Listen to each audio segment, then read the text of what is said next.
உரிமை களம் பார்வையாளர்கள் அனைவருக்கும் வணக்கம். இன்னைக்கான அரசியல் களத்துல எது சம்பந்தமாக விவாதிக்க போறோம் அப்படின்னா, நம்ம தமிழர்கள் எத்தனையோ பழமொழிகளை சொல்லிட்டு போயிருக்கிறாங்க.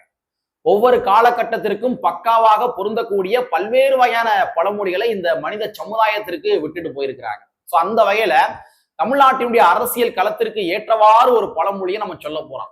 அதாவது காற்றுள்ள போதே தூற்றிக்கொள். ஒண்ணும் கிடையாதுங்க. களத்து பொட்டல்ல நெல்லு நிறைய கிடக்கும். அந்த நெல்லு தூசியும் நெல்லும் கலந்து இருக்கும். அப்ப விவசாயிகள் என்ன பண்ணுவாங்கன்னா, அந்த நெல்லை அப்படியே தூக்கி அப்படியே கொட்டுவாங்க. இந்த மாதிரி கொஞ்சம் கொஞ்சமா கொட்ட கொட்ட கொட்ட காத்தடிக்கும். காத்தடிச்ச உடனே அந்த நெல்லுல இருக்க தூசி தனியா போயிடும். நெல்லு மட்டும் அப்படியே தனியாக தேக்கம் அடைந்து விடும். இது காத்து இருந்தாதான் பண்ண முடியும். காத்து இல்லாத காலகட்டங்கள்ல நெல்லை தூக்கி வச்சு இப்படியே கொட்டிக்கிட்டே வச்சுங்க, நெல்லும் தூசி மறுபடியும் ஒன்னாக தான் சேரும். அந்த நெல்லு வீடு போய் சேராது. அது உணவாக யாருக்கும் பயன்படுத்த முடியாது. அந்த மாதிரிதான் தமிழ்நாட்டுடைய அரசியல் களத்துல காற்றுள்ள போதே தூற்றிக் கொள்ள வேண்டும். இல்லைன்னா அந்த அரசியல் களத்துல இருக்கிற கட்சிகள் மக்களுக்கு எந்த விதத்திலும் பயனில்லாமல் போய்விடும். அந்த மாதிரி நம்ம காங்கிரஸ் கட்சி என்ன பண்றாங்க, இந்த பழமொழிக்கு ஏற்றவாறு, அதாவது காற்றுள்ள போதே தூற்றிக்கொள் என்று சொல்லப்படுகின்ற அந்த பழமொழிக்கு ஏற்றவாறு தமிழக வெற்றி கழகத்தை பக்காவா பயன்படுத்தி அரசியல் சதுரங்கம் ஆடிக்கொண்டிருக்கின்றார்கள். சோ அதனுடைய நீட்சியாக இன்றைய தினத்துல ஒரு முக்கியமான சம்பவத்தை பண்ணிருக்கிறாங்க. அந்த மேட்ரு என்ன அப்படின்னா, திமுகவுக்கு அட்டாக் கொடுத்த காங்கிரஸ் தலைமை திமுகவுக்கு ஒரு மிகப்பெரிய அட்டாக் கொடுத்திருக்கிறாங்க. அறிவாலயத்தில் கொடுக்கப்பட்ட ஒரு பட்டியல் நீட்டி இருக்கிறாங்க காங்கிரஸ் கட்சி. அது மட்டும் கிடையாது, பூஸ்ட் கொடுக்கும் தமிழக வெற்றி கழகம். பின்னாடி இருந்து பூஸ்ட் கொடுக்கிறாங்க தமிழக தாவேகா. கேளு அப்படின்ற மாதிரி. சோ அந்த மேட்ரு என்ன, அதற்கு பின்னாடி இருக்கிற அரசியல் என்ன, விவாதிப்பதற்கு பல்வேறு வகையான தரவுகள் இருக்கின்றது. அது என்னவென்று இந்த காணொலியில கொஞ்சம் டீட்டெயிலா பார்த்திடலாம். நண்பர்கள் அனைவருக்கும் இளம்பெரு வழுதியின் இனிய வணக்கம். நாங்க படிமத்து பார்த்துட்டோம். இனி ஜென்மத்துக்கும் எங்களால துணிய முடியாது. அதனால நாங்க சண்டை போட போறோம். ஒண்ணும் கிடையாது மக்களே. இன்றைய தினத்துல கே.சி. வேணுகோபால் என்று சொல்லப்படுகின்ற ஒரு நபர், காங்கிரஸ் கட்சியினுடைய ஒரு முக்கியமான நபர், அவரு நம்ம தமிழ்நாட்டுக்கு வருகை புரிந்திருக்கின்றார். சரி, முதல்ல கே.சி. வேணுகோபால் அவர்கள் யாரு? இவர் அகில இந்திய காங்கிரஸ் கட்சியினுடைய பொதுச் செயலாளர். இவர் இன்றைய தினத்துல காலையில தமிழ்நாட்டுக்கு வராரு. தமிழ்நாட்டுக்குள்ள ஒரு என்ட்ரி ஆனோனைய, அதாவது விமான நிலையத்திலிருந்து வெளியே வந்தோனைய ஒரு மிகப்பெரிய ஷாக்கிங். யாருக்கு? கே.சி. வேணுகோபாலுக்கு. அவருக்கு மட்டும் கிடையாது, ஒட்டுமொத்த தமிழ்நாட்டினுடைய திராவிட முன்னேற்ற கழகத்தினுடைய நிர்வாகிகள் எல்லாத்துக்குமே மிகப்பெரிய ஷாக்கிங். ஏன்னா கே.சி. வேணுகோபால் ஏர்போர்ட்ல இருந்து வெளியே வராரு. வெளியே வந்தோனைய கையில ஆட்சியிலும் அதிகாரத்திலும் பங்கு என்று சொல்லப்படுகின்ற பதாகையோட தான் காங்கிரஸ் கட்சிக்காரங்க கே.சி. வேணுகோபால் அவர்களை வரவேற்று இருக்கின்றார்கள். So KC. வேணுகோபால் அவர்கள் இன்றைய தினத்துல தமிழ்நாட்டுக்கு வந்திருக்காரு. கூடுதலா இவர் சம்பந்தமா இன்னொரு தரவுல மட்டும் சொல்லிடுறேன். அதாவது கே.சி. வேணுகோபால் யாரு அப்படின்னா, சமீபத்துல கரூர் ஸ்டாம்பிங் நடந்துச்சு இல்லையா? கரூர் ஸ்டாம்பிங் நடந்தோடனே பாஜக என்ன பண்றாங்க, உண்மை கண்டறியும் குழு அப்படின்னு சொல்லி ஒரு குழு அமைக்கிறாங்க. சோ பாஜக குழு அமைச்சோனைய காங்கிரஸ் கட்சி என்ன பண்றாங்க, அவங்களும் கூட உண்மை கண்டறியும் குழு அப்படின்னு சொல்லி ஒரு குழு அமைக்கிறாங்க. சோ பாஜக குழு அமைச்சு அவங்க விசாரணை மேற்கொண்டு முழுக்க முழுக்க திராவிட முன்னேற்ற கழகத்தினுடைய அரசாங்கத்தின் மீது தான் குற்றச்சாட்டு அப்படின்னு சொல்லி பாஜகவுடைய குழு என்ன பண்றாங்க, ஒரு ஸ்டேட்மெண்ட்டை சொல்லிட்டு அவங்க போயிடுறாங்க. ஆனா காங்கிரஸ் கட்சியின் மூலமாக அமைக்கப்பட்ட குழு இருக்கு இல்லையா, அந்த குழுவுடைய தலைவர் தான் கே.சி. வேணுகோபால் அவர்கள். அவர் தமிழ்நாட்டுக்கு வந்தாரு. கரூர் ஸ்டாம்பீட் சம்பந்தமாக எல்லாத்திலுமே விசாரணையை மேற்கொண்டாரு. விசாரணையை மேற்கொண்டு விஜய் மேல தவறு இருக்கின்றதா, இல்லாட்டி திராவிட முன்னேற்ற கழகத்தின் மீது தவறு இருக்கின்றதா என்று எந்த விதமான கருத்துக்களையும் கூறவில்லை. திராவிட முன்னேற்ற கழகத்துக்கு கூட கூட்டணியில தொடர போறாங்க அப்படின்னா அன்னைக்கே விஜய் மேல குற்றச்சாட்டை வச்சிருக்கலாம் கே.சி. வேணுகோபால். ஆனா குற்றச்சாட்டை வைக்கவில்லை.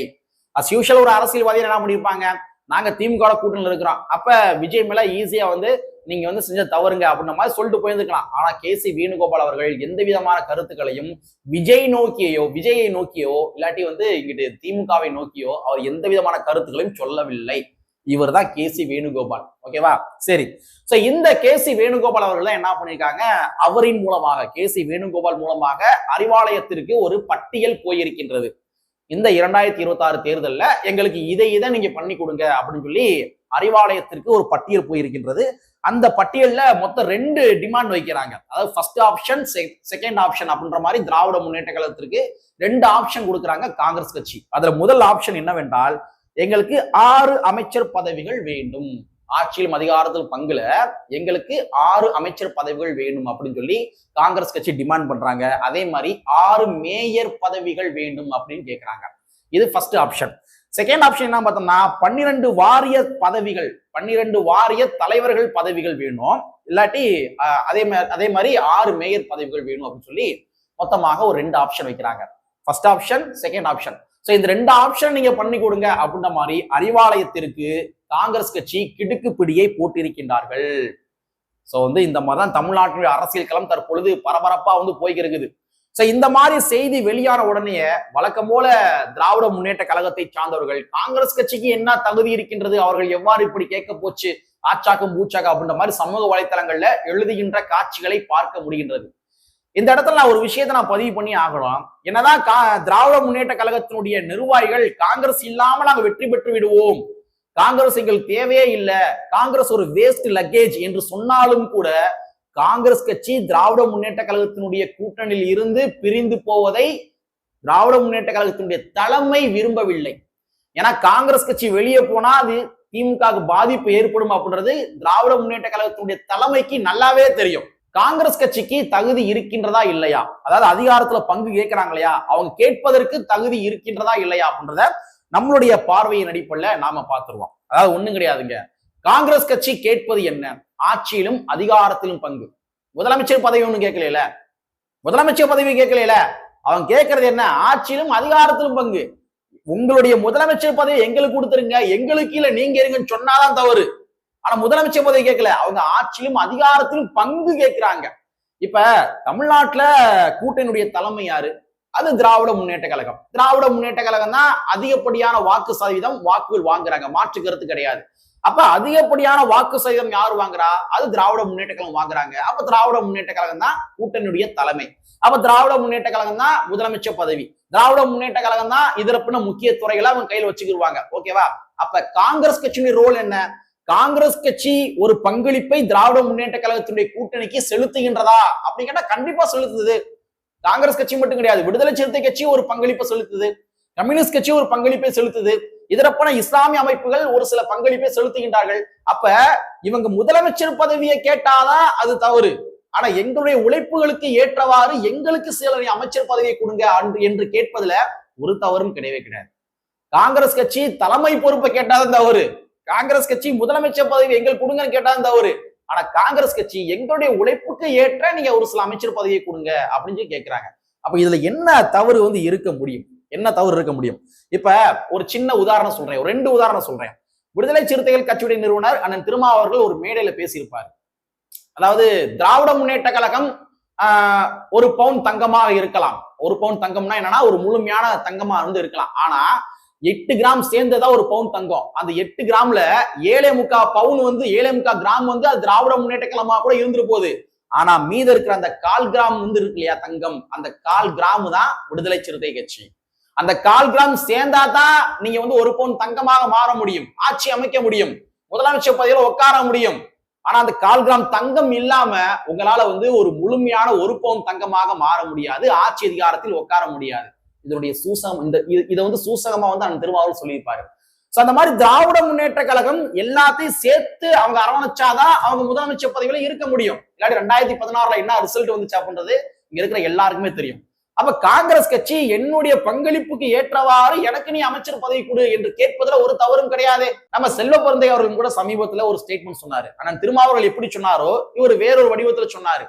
அதாவது ஒரு கார்ல நீங்க ஏர்போர்ட்டுக்கு போய்க்கிறீங்க, ஸ்பீடா போய்க்கிறீங்க, திராவிட முன்னேற்ற கழகம் போய்க்கிறீங்க, ஸ்பீடா போய்க்கிறீங்க. அந்த மாதிரி நீங்க ஏர்போர்ட்டை போய் ரீச் ஆகிறதா இருந்தா உங்களுக்கு ஒரு 1 லிட்டர் பெட்ரோல் வேணும். அந்த 1 லிட்டர் பெட்ரோல்ல 900 ml நீங்க வேணா இருக்கலாம். ஆனா மீத இருக்கிற அந்த 100 ml இருக்கு இல்லையா, அந்த 100 ml தான் காங்கிரஸ் கட்சி. வெறும் 900 ml வச்சுக்கிட்டு பெட்ரோலை வச்சுக்கிட்டு நான் ஏர்போர்ட்டுக்கு போயிருவேன் அப்படின்னு நினைச்சீங்கன்னா ஏர்போர்ட்டுக்கு போக முடியாது, நீங்க பிளைட்டை பிடிக்க முடியாது. அந்த 100 ml கண்டிப்பா வேணும் அப்படின்னு சொல்லி காங்கிரஸ் கட்சியுடைய செல்வ பெருந்தை அவர்கள் சில நாட்களுக்கு முன்பாக ஒரு கருத்து சொல்லியிருந்தார். சோ இந்த அண்ணன் திருமாவளவன் சொன்ன கருத்தையும் காங்கிரஸ் கட்சியினுடைய செல்வ பெருந்தை சொன்ன கருத்தையும் நீங்க கனெக்ட் பண்ணி பாருங்க. அது உண்மை. திராவிட முன்னேற்ற கழகம் கூட்டணி இன்றி ஆட்சி அமைக்க முடியாது, கூட்டணி இன்றி அவங்க முழுமையான தங்கமாக மாற முடியாது, கூட்டணி இன்றி அவங்க ஏர்போர்ட்ல ரீச் ஆக முடியாது, பிளைட்டை பிடிக்க முடியாது. அப்ப அவங்களுடைய உழைப்புக்கு ஏற்றவாறு அவங்க அமைச்சர் பதவி கேட்கிறாங்க, ஆட்சியிலும் அதிகாரத்துக்கு பங்கு கேட்கிறாங்க. இதுல என்ன தவறு இருக்கின்றது? இதுல என்ன தவறு இருக்குது? நாங்க ஆட்சியிலும் அதிகாரத்துக்கு பங்கு தர முடியாது. இஷ்டம்னா இரு, கஷ்டம்னா போய்கிட்டே இரு. ஓப்பனா டிக்ளேர் பண்ணுங்க. எதுக்கு தேவையெல்லாம் போட்டு உழப்பிக்கிட்டு உருட்டிக்கிட்டு? நாங்க இல்லைன்னா காங்கிரஸ் கட்சி உங்களுக்கு வாழ்க்கையே கிடையாது. அவங்களுக்கு வாழ்க்கை கிடையாதுதான், ஆனா உங்களுக்கு ஆட்சியே கிடையாது. கூட்டணி கட்சிகள் இல்லாம திராவிட முன்னேற்ற கழகத்துக்கு ஆட்சியே கிடையாது. இது நிதர்சனமான ஃபேக்ட். சரிங்களா? அப்ப இப்படி இருக்க பட்சத்துல காங்கிரஸ் கட்சி ஆட்சியிலும் அதிகாரத்தில் பங்கு கேட்பது சரி அப்படின்றதா என்னுடைய பார்வையாக இருக்கின்றது. அது மட்டும் கிடையாதுங்க. ஒரு சின்ன எக்ஸாம்பிள் சொல்லுவோம்.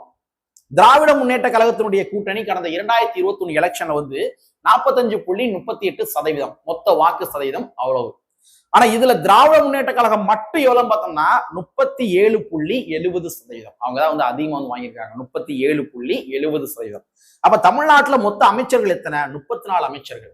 அப்ப இந்த 34 அமைச்சர்ல திராவிட முன்னேற்ற கழகம் 37.70% வாக்குகள் வாங்கினா தெரியுமா? அதை நம்ம கூட்டல் கழித்தல் பெருத்தல் வகுத்தெல்லாம் போட்டோம் அப்படின்னா திராவிட முன்னேற்ற கழகம் 28 அமைச்சர் பதவிகளை வைத்துக் கொள்ளலாம். மீத இருக்கின்ற 6 அமைச்சர் பதவிகளை கூட்டணி கட்சிகளுக்கு பகிர்ந்து அளிக்கலாம். நீங்க ஒட்டுமொத்தமா நீங்க மட்டுமே வாக்கு போட்டு நீங்க மட்டுமே வாக்கு வாங்கி ஆட்சி அமைக்கல. உங்களுடைய வாக்கு சதவீதம் 37.70 மட்டும் தானே. மீத இருக்கிற வாக்கு சதவீதம் எல்லாமே கூட்டணி கட்சிகளுடைய வாக்கு சதவீதம் தானே. அப்போ உங்களுடைய 37.70% வாக்குகளுக்கு ஏற்றவாறு உங்களுக்கு 28 அமைச்சர் பதவிகள் போதுமானது.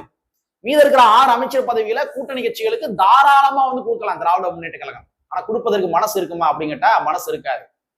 ஒப்பந்தம் போட்டு இந்த பதவிகள் உனக்கு அப்படின்ற மாதிரி உள்ளாட்சி தேர்தல்ல கூட்டணி கட்சிகளுக்கு ஒப்பந்தம் போட்டு உத்தரவாதம் கொடுத்தாங்க. அந்த உத்தரவாதத்தை கூட திராவிட முன்னேற்ற கழகம் கடைபிடிக்கவில்லை. துரோகம் செஞ்சாங்க. திமுக யாருக்கும் கேக்குறீங்களா? விடுதலை சிறுத்தை கட்சிக்கு தான் துரோகம் செஞ்சாங்க. கடந்த உள்ளாட்சி தேர்தல் நடந்துச்சு தெரியுமா? அந்த உள்ளாட்சி தேர்தல்ல திராவிட முன்னேற்ற கழகத்தினுடைய கூட்டணி கூட விடுதலை சிறுத்தை கட்சி இருக்குது. அப்ப அவங்க என்ன பண்ணாங்கன்னா ஒரு தொகுதி பங்கீடுகளின் அடிப்படையில இந்தந்த பதவிகள் எங்களுக்கு கொடுத்துருங்க அப்படின்ற மாதிரி விசிகா ஒரு ஒப்பந்தம் போட்டுறாங்க.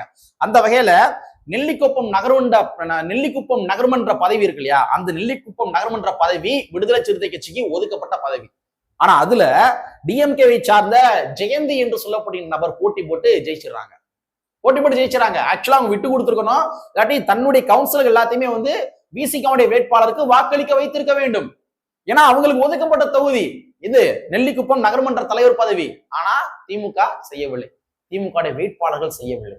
அதே மாதிரிதான் மல்லபுரம் பேரூராட்சி தலைவர் பதவி, அந்த பதவியும் கூட அப்படிதான் விசிகாவுக்கு ஒதுக்கப்பட்ட பதவி. ஆனா திராவிட முன்னேற்ற கழகத்தினுடைய சாந்தி என்று சொல்லப்படுகிற வேட்பாளர் அதுல போட்டி போட்டு என்ன பண்ணிக்கிறாங்க, அங்க லோக்கல் பாலிடிக்ஸ் லோக்கல்ல இருக்க ஆட்கள் கவுன்சில் எல்லாமே கைக்குள்ள போட்டுட்டு அவங்க வெற்றி பெற்றாங்க.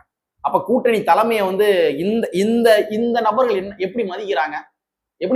இவங்க சொல்றாங்களே கூட்டணி கட்சியுடைய தலைமையை மதிப்பது கிடையாதுன்னு சொல்றாங்களே, நீங்க உங்களுடைய வேட்பாளர்கள் எப்படி மதிச்சிருக்காங்க? திமுக தலைமை எப்படி மதிச்சிருக்காங்க?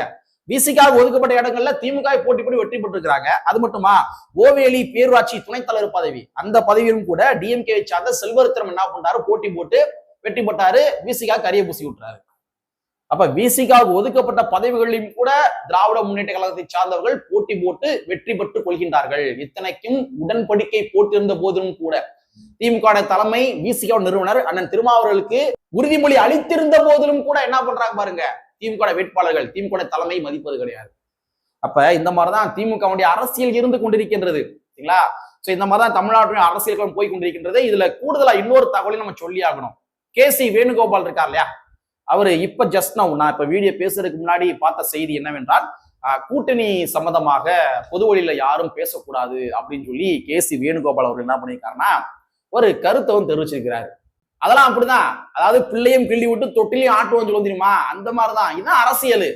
இந்த அரசியல் திமுக பண்ணலையா? கரூர் ஸ்டாம்பீட் விவகாரத்துல திமுகவுடைய அத்தனை நபர்களும் என்ன பண்ணாங்கன்னா, எந்த அளவுக்கு கீழ்த்தரமா போய் இறங்கி போய் விமர்சனம் பண்ண முடியுமோ அந்த அளவுக்கு விமர்சனம் பண்ணாங்க திமுக காரங்க எல்லாருமே. ஆனா திமுகவுடைய தலைமை முதலமைச்சர் மு க ஸ்டாலின் அவர்கள் அது எல்லாத்தையும் பார்த்துட்டே இருந்து 2 வாரம் கழிச்சு ஒரு வீடியோ போடுறாரு. கரூர் ஸ்டாம்பீட் சம்பந்தமாக யாரும் பொது வழியில் கருத்து சொல்லக்கூடாது. அதான் எப்படி திமுக தன்னுடைய ஆட்களை விட்டே ஒரு நரேட்டிவ் செட் பண்ணிட்டு அதுக்கப்புறம் என்ன பண்றதுன்னா, இல்லங்க யாரும் கருத்து சொல்லக்கூடாது அப்படின்னு சொல்லி முதலமைச்சர் கருத்து சொல்றாரு. கிட்டத்தட்ட அந்த மாதிரிதான். அப்படிதான், இதான் அரசியல். காங்கிரஸ் கட்சியுடைய ஒவ்வொரு தொண்டர்களையுமே காங்கிரஸ் கட்சி பேச வைப்பாங்க. நீங்க ஒரு ஸ்டேட் லெவல்ல இருக்கிற கட்சியே நீங்க இவ்வளவு அரசியல் பண்ணுகின்ற பொழுது ஒரு சென்ட்ரல்ல இருக்கிற காங்கிரஸ் அரசியல் பண்ண மாட்டாங்களா? பண்ணுவாங்க என்பதை கூறிக்கொண்டு தமிழ்நாட்டினுடைய அரசியலுக்கெல்லாம் அப்படியே படு சூடா போய்க்கு இருக்கு. ஒவ்வொரு செகண்டுக்குமே ஒவ்வொரு பிரேக்கிங் நியூஸ். நம்ம வீடியோ போறதா இருந்தாலும் கூட ஒரு நாளைக்கு எப்படி 5-6 வீடியோ போற மாதிரி தான் இருக்கும். அந்த மாதிரி தான் பிரேக்கிங் நியூஸ் போய் கொண்டிருக்கின்றது. இருந்தாலும் அரசியல் களம் படு சூடா போய்க்கு இருக்கு. 2026ல தமிழ்நாடு எதிர்பார்த்திராத ஒரு மிகப்பெரிய தேர்தலாக இருக்கும் என்பதில் எந்த விதமான மாற்று கருத்தும் கிடையாது. தேர்தல் மட்டும் கிடையாது, தேர்தல் முடிஞ்ச அப்புறம் கூட திமுகவுக்கு பெரிய தலைவலி இருந்து கொண்டிருக்கின்றது என்பதனை கூறிக்கொண்டு கற்பி ஒன்று சேர் புரட்சி செய்கின்ற புரட்சியாளர் அம்பேத்கருடைய வரியை கூறிக்கொண்டு நிறைவு செய்கின்றேன். நன்றி, வணக்கம்.